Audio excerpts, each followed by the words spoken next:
All right, and moving on. Now we're going to have a word with former Commissioner of Parks, Adrian Benepe. And are you on there, Adrian? I'm on there. Good to be with you. Good man yourself. We have a whole lot of talk about statues in around our city and around the country, and the keeping of and the removal of same. Now they have a very direct way of doing it in Dublin. I think it was 1966. There was a statue of Horatio Nelson, who was the great British naval hero at the Battle of Trafalgar, I think it was. And so Horatio was on top of this huge pillar.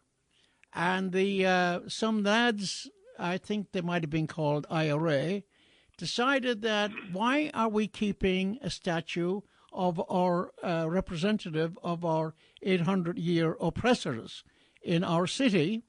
So in the middle of the night, these lads came and they did a little wraparound of some explosives and stuff, and they blew up the whole bloody thing.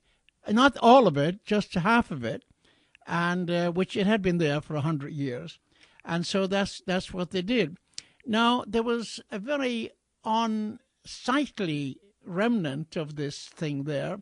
So the regular detonation people from the army were delegated to come and blow up the rest of it.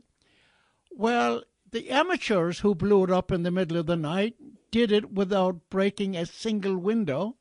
The professionals who did it, when it with full permission of authorities and everything else, blew out every window within a half mile and wrecked so many buildings that they did fearful damage. So therefore, they should have amateurs. But anyway, that's just how they dealt with an unwanted statue. So how now? The only person I ever knew, who I ever knew, was did you know Paul O'Dwyer? Sure. Yeah. Well, Paul could name you every statue in the parks. He had an incredible memory for every the most remote of the history of all the statues there, and you could ask him about anyone, and he could tell you that. So anyway, how does it come about that we have all these statues of all kinds of people in our parks? Well, there have been statues put up in New York City, primarily in parks, but not exclusively, going back to really the early part of the 19th century, so say the 1830s, Yes. And then they really start to take off after the Civil War. And they include, of course, such important figures as George Washington. One of the very earliest statues put up in New York City is the statue of George Washington, which you can see to this day in the middle, at the south end of Union Square. It's quite a terrific statue based on an ancient Roman statue. And then the same sculptor did a statue of Abraham Lincoln, which also stands in Union Square. And Union Square also contains a statue of the Marquis de Lafayette. So you have three enormously important figures in Mahatma Gandhi is there too, is he not, Adrian? Is Gandhi there too? And Gandhi is there as well. Yes. So it's really quite a collection. It's probably one of the finest outdoor sculpture museums in the city, along with Madison Square Park, which, of course, has the great statue of Admiral Farragut by Augustus St. Gaudens. So you have, for about a century, give or take, a little bit less, you had people putting up statues of almost exclusively, I would actually say exclusively, white European men, with some European origin men and some Latin American liberators. And then, pretty much by the 1950s, early 60s, representational sculptures go away. Yeah. For quite a while. There's this hiatus, and in fact, the last representational sculptures to be put up near Central Park are the statues of the South American liberators, including Simón de Bolívar. Oh. So, with the sort of end of representational art and the advent of modern art, statues kind of disappeared until recently, when you see a new generations of statues coming up representing people who had not been represented in history, particularly women and minorities, African Americans, Latinos, and so on. So you start to see that really at the end of the 20th century, where citizens groups take up collections to put up monuments to people like Duke Ellington and Frederick Douglass and Eleanor Roosevelt and so on. Like that's at the 79th Street and Riverside, not Riverside. Yeah, it's at 72nd Riverside, exactly. Yes, Very good, Malachy. You've got the statue of Eleanor Roosevelt. Yes, that's and it. It's a wonderful statue. I was involved as both Manhattan Parks Commissioner and as Parks Commissioner. Yes. With this whole new generation of monuments that really started with Duke Ellington. Right. And what, again, you brought up the payment for the sculptures. Who funds it?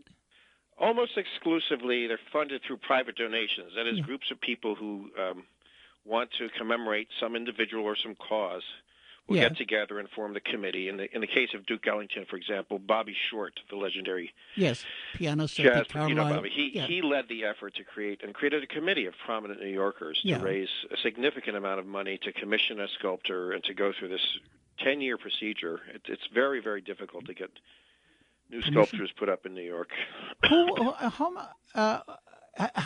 Do you know who? Was there ever one turned down? And what was the most controversial one that you know that made? There's so much controversy. It's hard to. Well, first of all, the statue of Jose Marti, the liberator of Cuba from Spain. Yes, that was very controversial because the time was put up when there was communist rule in Cuba. Castro and all that. It was seen as an anti-Castro gesture by the expats who were here in the United States. So there was controversy there, but there's almost always controversy. Does that make it? Statues get turned down on a regular basis because is that Marti? Is it up? It's up? Oh yeah, it's been up since the 1960s. Where is that? The statue of Jose Marti is one of three Latin American leaders at the south end of Central Park on 59th Street, facing out on the sidewalk, facing south. And do we have any statues to British monarchy or anything of that nature? Funny you should mention taking down statues because effectively our nation was born with a taking down of a statue. Really? Yes. Oh, yes. So just as in the statue of Admiral Nelson, on July 7th, 1776, after hearing the reading of the Declaration of Independence here in New York, a group of local lads and ladies, presumably, went down to Bowling Green and took down the statue of King George III, rather unceremoniously. They wrapped ropes around it and dragged it to the ground. Where was that? When was that, Adrian? That was in 1776. It stood at Bowling Green, which is the oldest park in New York. It goes back to 1733. Yeah. And there was a statue, an equestrian statue of King George III. It was made of lead, as statues were in those days. Oh, my God. So after they took it down, they shipped it to a foundry to melt it down to make bullets for the Revolutionary Army. Wow. What a use there was for that. Oh, yeah. It was an early example of recycling. Well, it would be, what was the name of the great Italian? He lived in Staten Island. He was a great political liberating kind of a figure. God, why can't I think of his name? It's escaping me. I know who you're talking about. I'm also suffering from lack of memory there. Yeah. So, but he lived in Staten Island, and he went back to. He was born, and he was born on July the 4th. I know that for a fact that was his birthday. Yeah. And but I don't know. Is there a statue of the fellow we can't remember on Staten Island? Yeah, I think there are streets named for him, places named for him. I don't think there's a statue. Right. The Italian statues include. What's the now controversial Columbus Monument? There's Giovanni da Verrazzano in Battery Park, of course.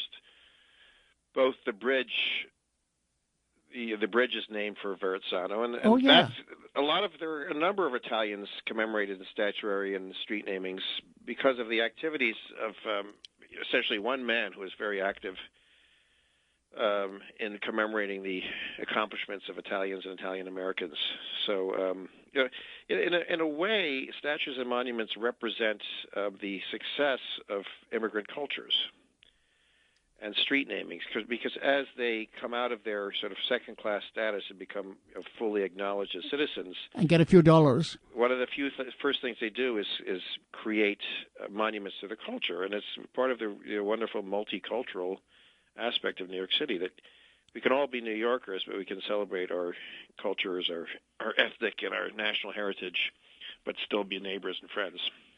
And do you think that, was there ever, I wonder if there ever was, I think at one time when Mussolini was considered to be very liberal, I was wondering if anybody ever thought of putting up a statue to him at some point. You know, they might have, and in fact, in Chicago, there's a controversy because there's an associate of Mussolini to whom there is a statue in Chicago. They're really? Talking about. Yeah, I can't remember the fellow's name, but yeah. So that's going on. And now, of course, we have all this stuff going on around the country about Confederate monuments, which is different from being a statue of an individual. And in fact, they're not even war memorials. The Confederate monuments that are so controversial around the country were put up between 50 and 70 or 80 years after the Civil War, and they were really intended to be symbols of white supremacy, to remind African Americans of their place, which was not a place of leadership, and that they were always going to be second-class citizens. And they were almost all put up by a group called the United Daughters of Confederacy, who went around the country giving them money and donating the statues to these cities and towns. And there were about 80 of them in parks around the country, and about 1,500 monuments of the Confederacy, all told around the nation. And this is the subject of a lot of action as we speak with cities and towns. How many? There are about 1,500 monuments or memorials of some way of the Confederacy. Yes. And I'm not talking about war memorials, which are a different thing, which commemorate the people lost on both sides, but rather things that even in some cases they even say that they self-describe themselves as symbols of white supremacy, as the statue in New Orleans that was just taken down, where there's a plaque that said this is to commemorate white supremacy. Well, there's many. The thing about memorial to there's many. A soldier on either side of a cause has died nobly in an ignoble cause. Yes. But can we ever acknowledge that in any way, shape, or form? I think you need to, because what people forget about Civil War, first of all, it's the very worst war ever in terms of casualties. It was just barbaric on both 600,000, wasn't it? But 600,000 people died, at least 600, but I think more than that. Yeah. But in the Confederacy, you didn't have a choice. The first side to institute a general draft was the Confederate side. Really? So, all able-bodied men between roughly 18 and eventually 50 were forced to serve. They didn't have a choice. Well, here, if you had $300 here in New York, you could get somebody to go for you. Yeah, and they also had some exceptions like that for people. They had different exceptions for skilled trades, for example, and also for people who had money. Yeah. But on both sides, you had, largely speaking, poor, working-class people who were forced into the army. Yeah. And turned into cannon fodder.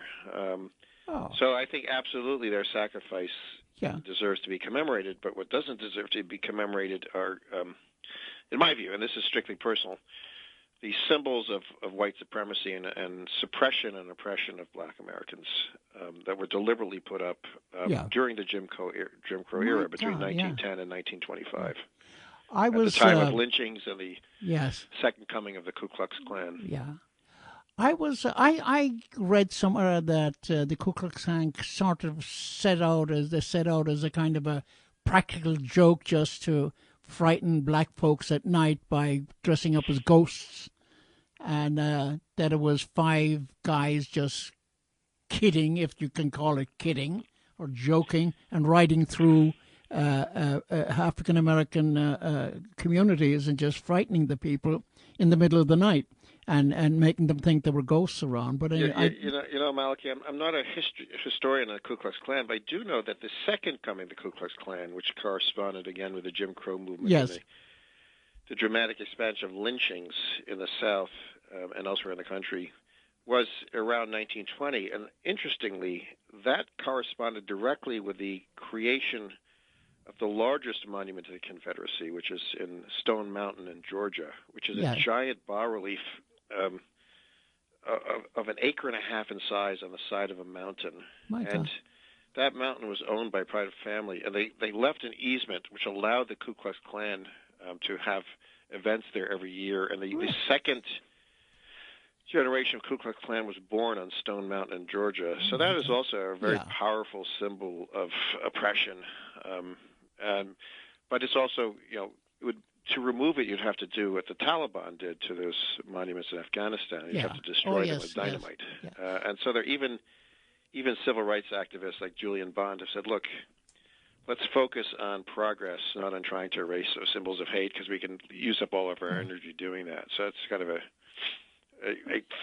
an interesting viewpoint that this mountain, which is so associated with white supremacy and white hate, now even civil rights leaders are saying, look, we have other fish to fry. But we have now an interesting thing happening in New York where there's some kind of a review of so-called symbols of hate being done by a commission working for City Hall. The bottom line is all of the monuments standing on city property, whether in parks or elsewhere, are technically parts of a collection owned by the City of New York, and it's under the authority of something called the Public Design Commission. Oh, my God, that's an unknown... The Public Design Commission, which used to be known as the Art Commission, is a small but very powerful, legally constituted body of the New York City government. And do they do preserved monuments and so on? Well, they do as a sideline, but their primary function, Malachy, is to approve or reject everything that goes up on public property, everything architectural. So all buildings, fire stations, police stations, parks, playgrounds, and in particular monuments and works of art. And nothing can go up without the review and approval of the Public Design Commission. And how about there's some controversy about the little girl and the bull. What is that all about? Well, that's kind of funny because neither one of those is a permanent part of the collection. The bull was just dropped on a corner of Wall Street about 20 or 25 years ago by its sculptor. It's kind of a guerrilla art movement. Oh, really? Yeah, he just stuck it on the corner one day. And at the time, Henry Stern, who's the commissioner, said, well, we'll take it. We'll put it for a little while in Bowling Green Park. 25 years later, it's still never become formally part of the New York City Artistic Center collection because the owner of the sculpture, who's the sculptor, Arturo Demodica, has said he wants someone to buy it and then give it to the city. And nobody has bought it. So it's kind of sitting in legal limbo, literally sitting there on the Bowling Green. And then the brave girl, or whatever they call her, courageous girl, it was put up kind of as a counterpoint in a sort of commercial stunt by a corporation. The fact of the matter is that neither one is legally there. And, is that a fact? And, is that private property, Adrian? It's public property. Yeah. Oh, public property. It's public property, yeah. So they've put them up. They're now both there with the permission of the city, but they're not legally part of the city's art collection. My God. I was, there was a group of Irish rebels in 1878, somewhere anyway, I can't remember. But anyway, they were all sentenced to death. One was Thomas Francis Maher, who became a major general in the Union Army, and another guy. But then they were sent off to Australia for life, and then they escaped. And one was a very brilliant. They were all brilliant. They were intellectuals, really, not active. But they were anyway. They all got captured and sentenced to death, and then commuted. And then they got in a ship and they got here. And Thomas Mitchell and Francis Maher, he became a general. And Mitchell went south, and he became a kind of a propagandist for the South. And two or three of his sons were killed in the Confederate Army, and Maher on the other side was here, and he fought, fighting 69th and all that kind of stuff.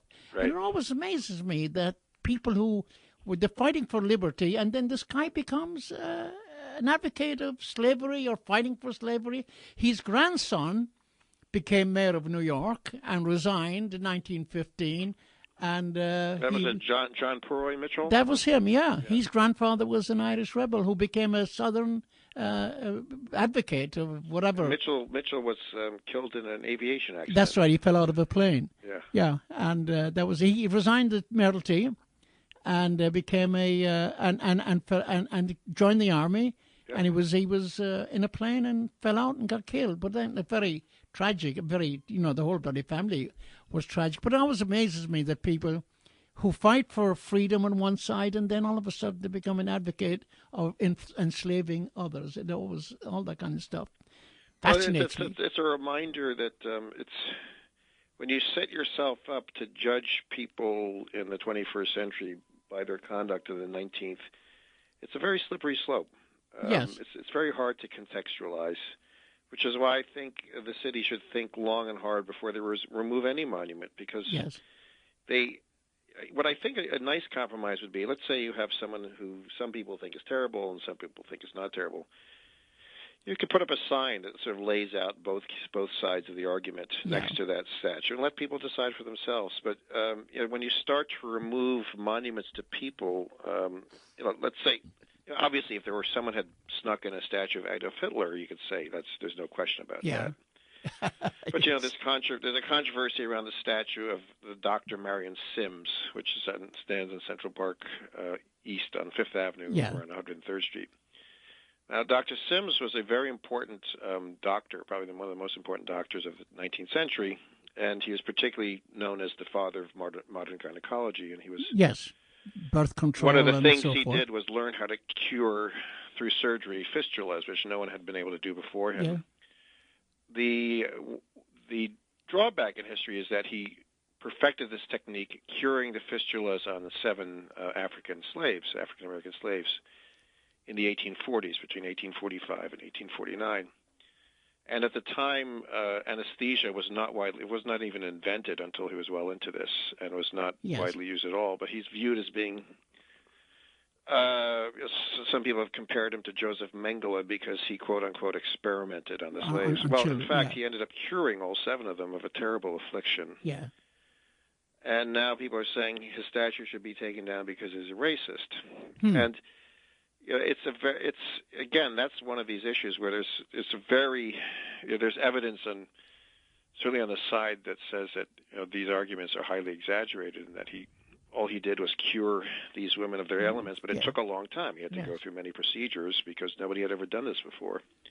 I was in a movie called Gods and Generals, and I was a Postmaster General. I said they should have changed the title to Gods and Postmaster Generals, but they didn't. But anyway, my job was as Postmaster General was to go and I was sent by Lincoln to talk to Robert E. Lee, played by Robert Duvall, and to ask him to take command of the Union forces. And then he refused because he would betray his principles and his state of Virginia and so on and so forth. So I was unsuccessful. But anyway, Lincoln thought that he was good enough to command the forces, but he went to the other side. So now they're taking down his statue, right? Yes, all across the country that's happening. Yeah. And again, in some cases, his statue is put up not as a memorial to him so much as a symbol of the Confederacy and the values of the Confederacy, and that's where it gets very tricky. And it's hard to say where to fall out on that. But this I think statues should not be taken down willy-nilly because they stand as palimpsests. They sort of tell a certain story, and you as a commensurate storyteller understand how the simplest object can tell a story. And maybe what we need to do is do some more sort of thoughtful interpretation, explain the context, and particularly in this day and age when everybody has a smartphone, you could have just a little sign that says, to find out more about this, go to this website or whatever. Outside of the political or historical content of a piece of work, how do we have 2 minutes. how do we as a work of art can we say something should stay because it's an exquisite work of art? Well, that's also an interesting judgment. What do they say? Beauty is in the eye of the beholder. But that's what the Public Design Commission exists for. The board includes sculptors architects, landscape painters. It's very old-fashioned that way, that the mayor must choose from among people nominated by museums. They have really great experts in aesthetics. Right. And I think I wouldn't profess to be an expert in aesthetics, but this really is a panel of experts in aesthetics, and you let them decide. The problem right now is that because of the advent of modern art, there are very few sculptors who can do beautiful representational sculptures. You have to work really hard. So you get a lot of ugly sculptures being put up now. We have to go. I want to thank you, your encyclopedic knowledge of statues and the removal thereof. I worship at the feet of Paul O'Dwyer. The good man, and I did too. Adrian Benepe, thank you so much. Okay, an honor to be on with you, Mr. McCourt. Malachy will do fine. Thank you. Okay, thank you, Malachy. Right. Blessings. Okay. Bye. All right, well, that's it for today, and thank you, Michael G. Haskins, for guiding us through, and to Charlotte Moore, and to the Reverend Billy, and Adrian Benepe, and for that wonderful exposition on. I never thought statues could be so interesting. So blessings. This is still WBAI. Send money. I need it.